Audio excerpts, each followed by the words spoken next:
The Trump administration recently announced a major trade deal with Taiwan, lowering tariffs while securing billions in new energy, aircraft, and technology purchases. It also comes as tensions with Beijing continue to rise, from nuclear expansion to a CCP invasion of sorts here at home. Joining us now to discuss is China expert and best-selling author Gordon Chang. Gordon, always great to see you, sir. Thanks for joining us.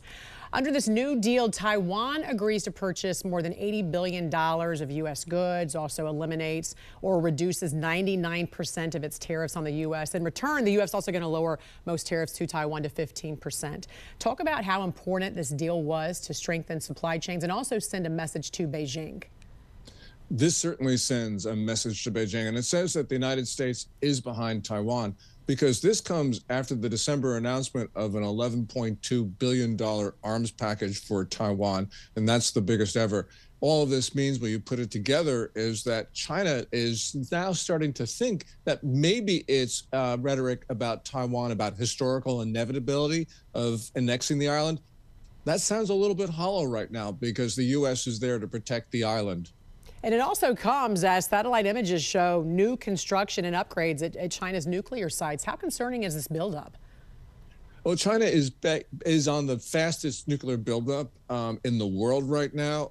It is not willing to talk to the United States about arms control, and that means it's not. It was very good for the Trump administration to not continue the New START agreement with Russia. That's an arms control agreement with Russia. China was not a part of it, and that means the world's major arms control architecture is really now in tatters because the Chinese refusal to talk to anybody about it.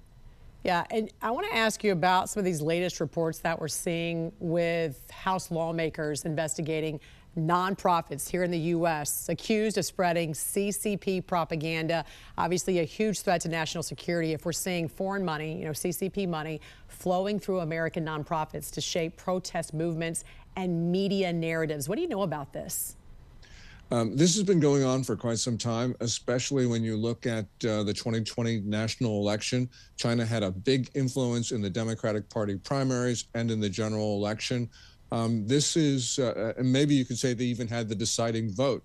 The point is, you see a lot of Chinese activity directed at the American political system from the top to the bottom. And the State Department linking left-wing groups, we're talking Code Pink, the People's Forum, to Chinese influence operations. And now, the government's vowing complete transparency about these donor networks. But Gordon, how can we prevent the CCP from infiltrating our organizations, our schools, our universities, our businesses, our government?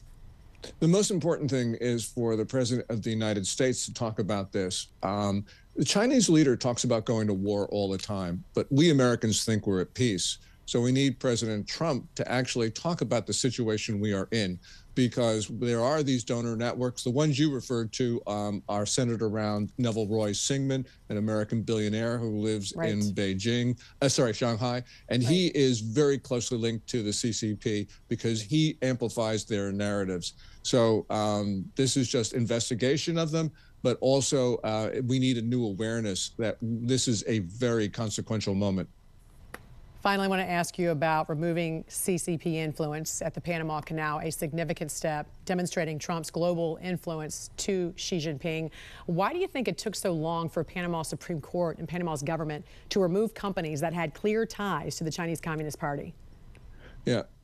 First of all, the United States welcomed China into Latin America, and that was, going back into the middle of last decade. So countries naturally ended up with these very strong trade and investment ties with China.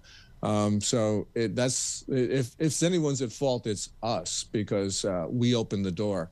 But now President Trump is moving in the opposite direction, and it's important for him to do so because we see pretty malign activities on the part of the Chinese, the Russians, and the Iranians throughout Latin America, threatening the United States directly.